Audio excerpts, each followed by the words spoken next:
Welcome everybody once again to a Safe Place podcast, and we've got to get this off our chest, haven't we, Ross? Oh yeah, It's been building up and bubbling up. it's just the more information that we're getting at the moment. It's like it's everywhere I look, it's coming up.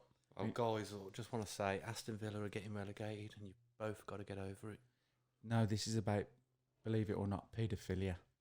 We've said the word now. Now we've got to go down that rabbit hole and try and understand paedophilia. And we've got to look at some of the stories that's been spoken about in Hollywood in terms of all these horrible rumours about people in power that are abusing and trafficking little kids. Yeah, it's a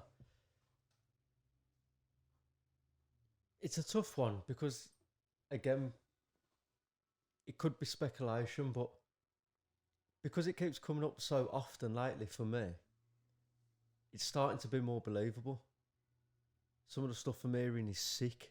It is sick as well. There's that video on Facebook, isn't there? There's a video on Facebook. It's an hour and a half long of a little girl, no, probably older than 8, who's been either interviewed by a member of the police. It's been recorded, date and timed, either by a member of the police or social services, and they're asking her to tell the story about what it is that's got her involved in a sense with the social services, and she describes abuse that you couldn't even imagine in one of the worst horror movies. And from my experience, the way she's talking and the way she's reciting what she's been through, it's so hard for me to not think she's telling the truth. Yeah, she's too young to know any of the stuff. I mean, some of the stuff she comes out with, I'll just do briefly. But in her interview, she has 3 interviews. She's coming out with stuff like it's based in her school. Yeah. So when her mum drops her to school, her dad is supposed to be a satanic in a cult. Yeah. So when the mum gets dropped off to school, she overhears phone calls from teachers to her dad. Yeah. To come over and then to begin rituals. They talk about a dad has been buying children off families that can't look after them in a sense. Going through the foster care system. So once the foster care system can't house a child, apparently they get hold of them and carry out rituals on the children, which is scary because what this girl said and the detail she goes into is the idea that these babies come in, they're injected. I don't know whether it's to kill them or make them unconscious, but then they're hung, their throats are cut, and then apparently they're cooked and then eaten as part of this satanic ritual. Now, I'm going to take a different view on this, and it's the view that might not be true. Of course not, no. The video, you don't get police releasing videos of 8-year-olds talking about this sort of stuff. It wasn't the police that released it, it was the child's mother. I don't think she'd be capable of. She wouldn't have the footage to release it personally. A belief of mine would be that this wouldn't get out there because this child, what's happened now, this child is stuck with this. So even if the abuse story isn't true, she has been abused because this is a video that's gone viral and everybody knows this little girl now. Now, how did this get out into the system where you can just share it as a Facebook post? Well, the thing is, opinionate and then hang out the people involved. What it doesn't. That's the beauty of technology today, isn't it? I mean, you've got people that hack the systems. People have proven to hack the system now against Hillary Clinton and their paedophile claims. And it's all coming out. If the stories are true, and if that's 100% true, then yes, it should be shared.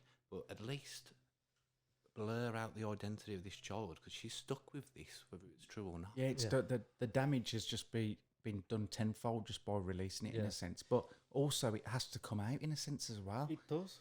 Because if this is going on, and we've said it before, that a paedophile in your area will use all of the techniques of manipulation as possible to try and get his needs met. We can only say that the rule of thumb would dictate that there will be paedophiles in positions of power, and they can manipulate and abuse the system far greater than the paedophile that lives down your road. if this information is being suppressed, then it has to come out, and it's not going to be pretty. We can't have this revealed in a pretty way, can we? And it has been suppressed in the past, hasn't it? Jimmy Savile was not trialed for anything. It was after his death that we found out the story. Many journalists knew at the BBC what he was doing, but no one said a word. And there was loads of victims that came out afterwards, and then people say, oh, they're just coming out now because so-and-so's come out. They're just after money, compensation and stuff. Or they just have the confidence now because one person has said something. You know, Rolf Harris was another one, famous TV presenter, but I wouldn't mouth.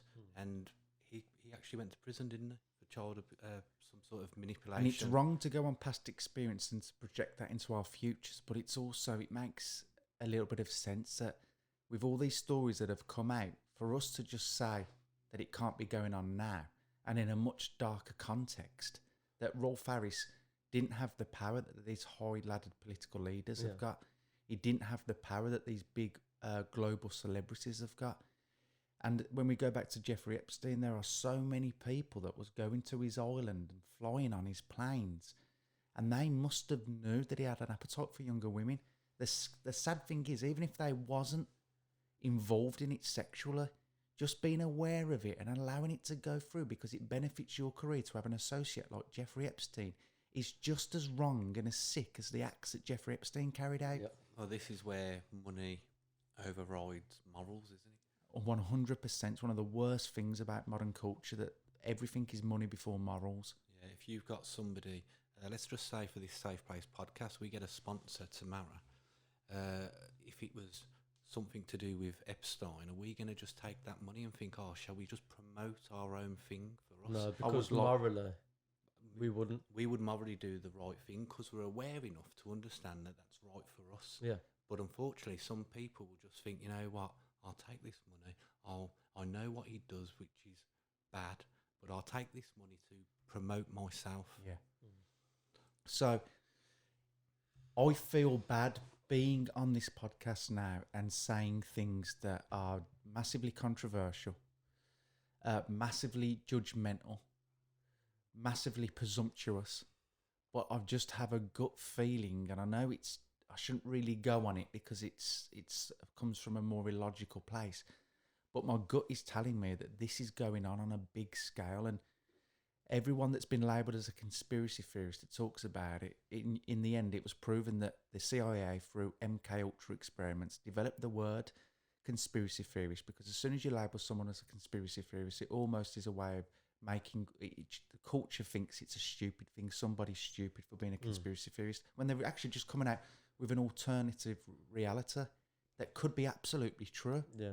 So we need to get rid of these. A lot of them do all the research to back their theories up. Yeah.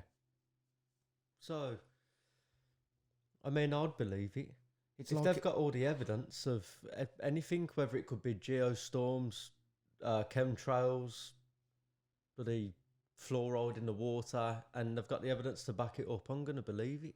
Yeah. But a mass culture, half of them are blind to this, aren't they? They don't. I'm personally one of them as well. It's that key word. I don't watch these sort of news stories. You told me this week to we have watch blind videos, faith. and it's uncomfortable, isn't it? It is, yeah.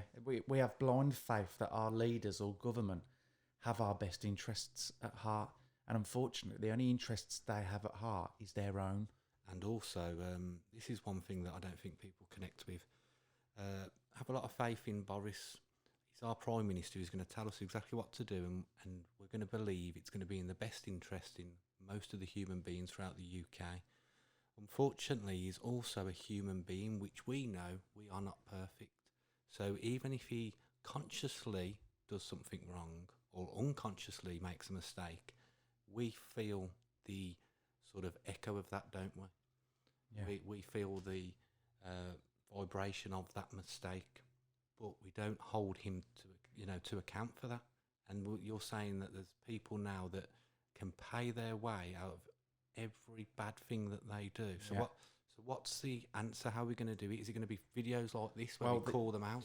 Yeah, there's a few things. There's something come up a couple of weeks ago where 3,000 children were pulled underground in New York by special forces, and the nurses that have been caring for them are actually going to testify that they've been sexually abused, tortured by God knows who.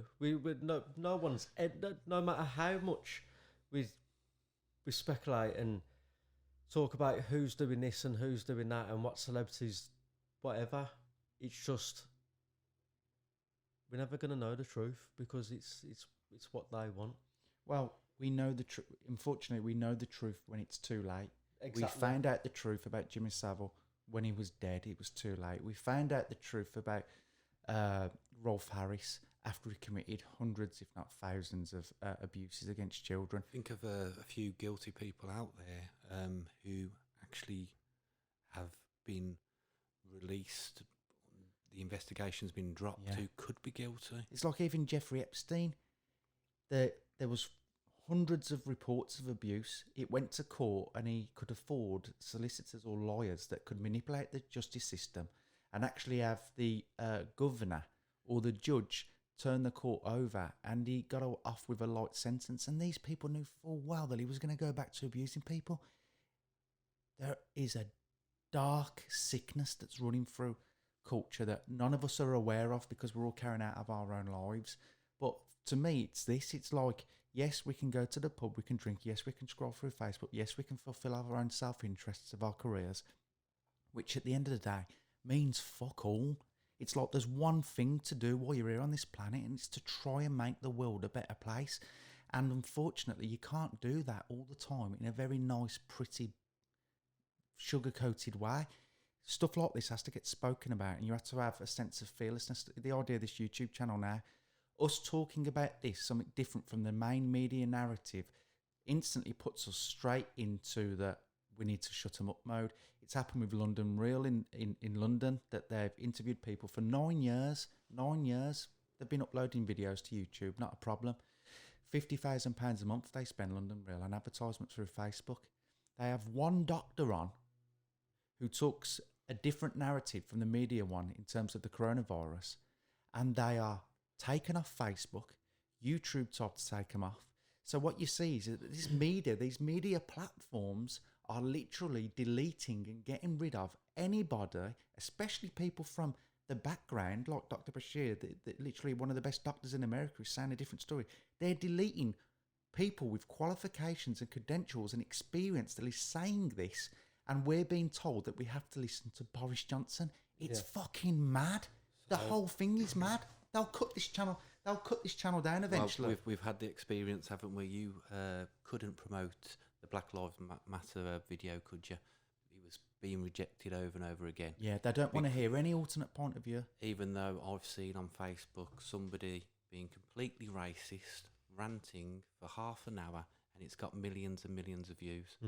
However, one where we take a perspective of a neutral part, where we look at both sides, no, we can't promote that one. No. And not giving a reason for it, not an answer. We can't, you know. So your freedom of speech is entirely taken away. So unfortunately then, that means the right message can't get to the people that we need it to, the general public. But also, you've got this. You say the one reason to be on this earth is to help somebody else. Unfortunately, not everybody thinks that, do they? No, absolutely We've not. learnt to know that that's got to be that. If you haven't helped someone throughout the day, if you haven't done something for someone else, which is tough to do, to go against what you want to do, which is just stuff for you. But unfortunately, not enough people know and have experienced this message in life. So I suppose this is what every podcast ends up being about, isn't it?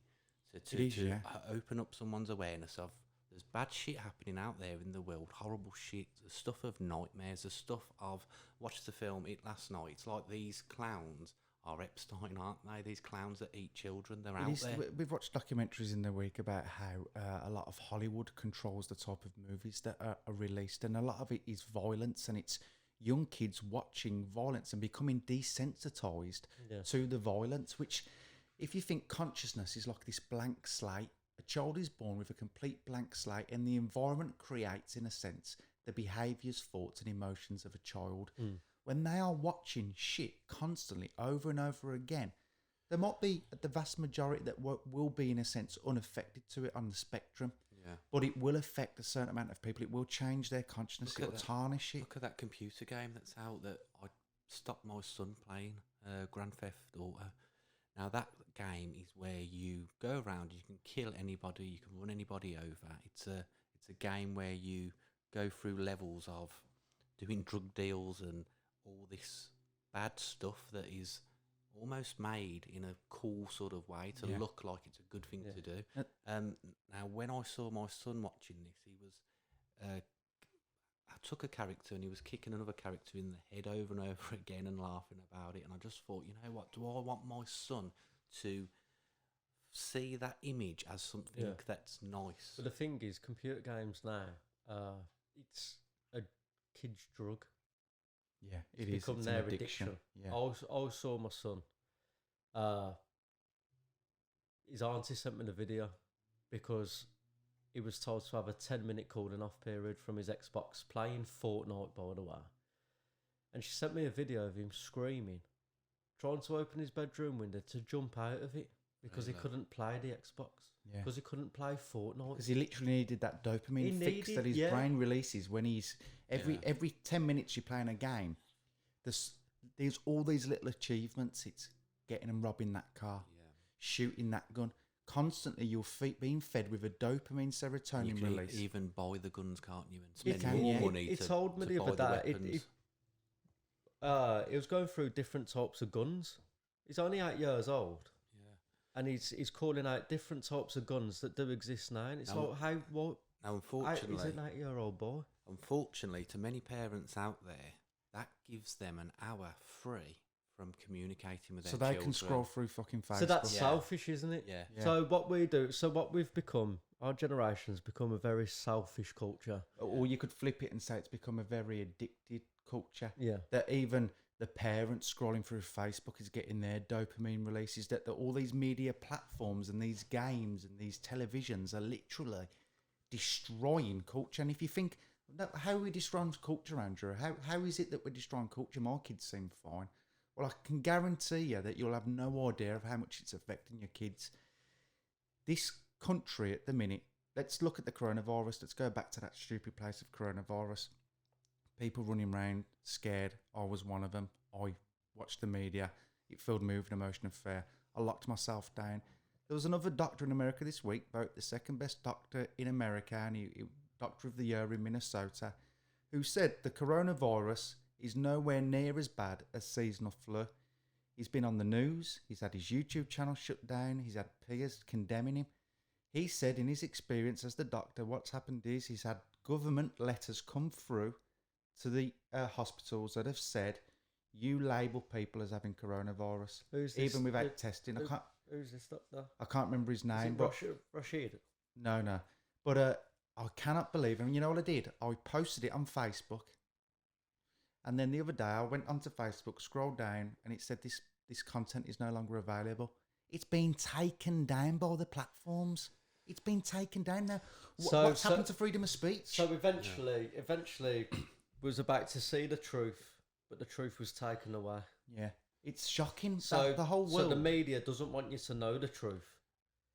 They just want to keep you locked up. They want you to know their truth. Yeah. What's in their best interest. But we know it's bullshit. It's a whole lot of it. Because we know that their interest is full of shit, and I'm sick to death of looking at it. Yeah. To be fair, I don't look at it anymore anyway. Yeah. I don't even have social media. I'm not giving them the time of day. But like, when you think about it, while we're on this planet, this is my meaning of something on this planet, or what I get a sense of purpose out of. And it's the idea that there only one really important thing in this world, and it's love. That's the only way I can see that the world could be a better place. And what we've got to be able to do is look at the areas where there's no love going, and instead of using that anger and frustration and hatred to project that out onto what we condemn not to be love, we become the very thing that's full of anger, hatred. Yeah. What we've got to try and do is understand that same unconsciousness, those same tendencies can live inside of us as we fulfill our own primal self-interest, and we can all be corruptible. And we've got to try and, the only way I can see fixing it is to take all that stuff out the hands of kids and try and put information into the kids that makes them critically think, feel a sense of freedom when they think, feel loved and appreciated for their own internal emotions and thoughts, And as a result of that, we can, in the next 10 or 20 years, have a culture of people that hopefully one day we worked in the care home, we seen in those care homes, pal, old, vulnerable people that were just little kids one day, a long time ago, that were left, that wasn't cared for in the right way they should have been cared for.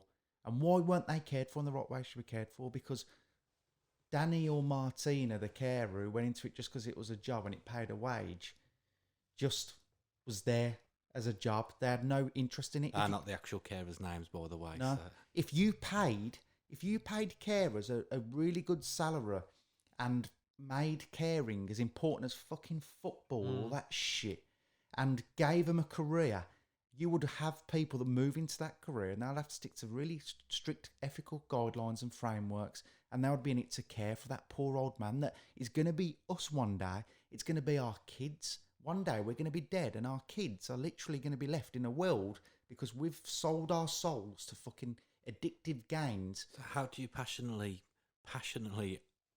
spread the message to open somebody up? How do you get them to open up to see this version of reality that I know exists, Ryan knows exists? Well, it's not. It's down to the individual. You can't. All you've got to do is if you're on the same path that we're on, whoever's listening, the best thing that you need to do is teach your kids exactly the same. Yeah. And the consequence of that is, yeah, but if I tell my kids not to play the game, it means I'm going to have to spend 3 hours with them.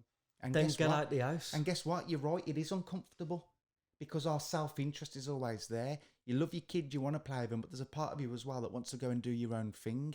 Well, unfortunately, you had the kids, so you have to give up your own self-interest and give to the children. Yeah, I saw. I work in a charity shop and see customers come in every day, and most of them are just so unconscious to their behaviour. There was a child that was crying. I was out the back, and the child was crying for 3 or 4 minutes non-stop. And I was thinking, how come not one parent has done something to alleviate this child's obvious distress?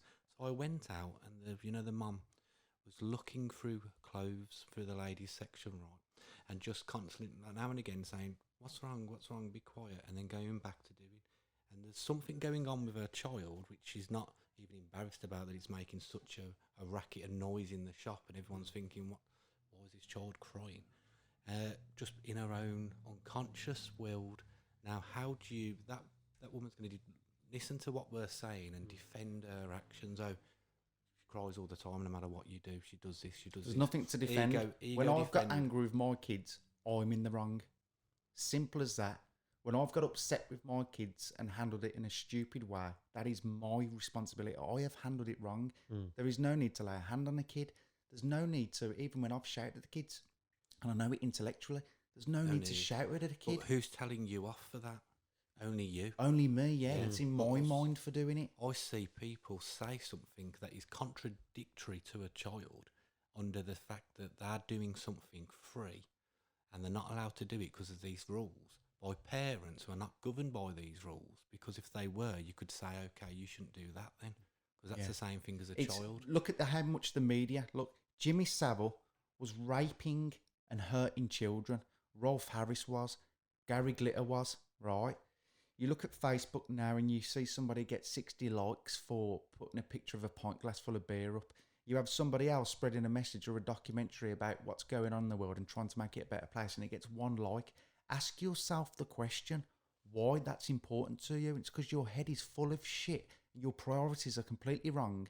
Yeah, you look at the chicken tikka curry that someone's put on and thinks, oh, I like that. That looks class. Oh, I do like that stuff. It's so bog standard. Yet you're not interested in stuff that's actually going on that can affect your kids' futures when you're... Yeah. So it's a Dr. Rashid Battar. Yeah. His message, and it was very loud and clear to me. It's not about our futures anymore. No. It's about our children. We need to do everything we can for their futures, not ours. Yeah. It's horrible to say it, and I know we're going to get a lot of hatred for it, and I'm saying this to myself as well. I'm not saying it to just a viewer. Definitely. What I've been doing as a dad and prioritising my life for my children's isn't good enough. I've got to do more. There has to be more that I have to do. So it brings us to an end of this podcast now. So thank you everybody for tuning in. Cheers.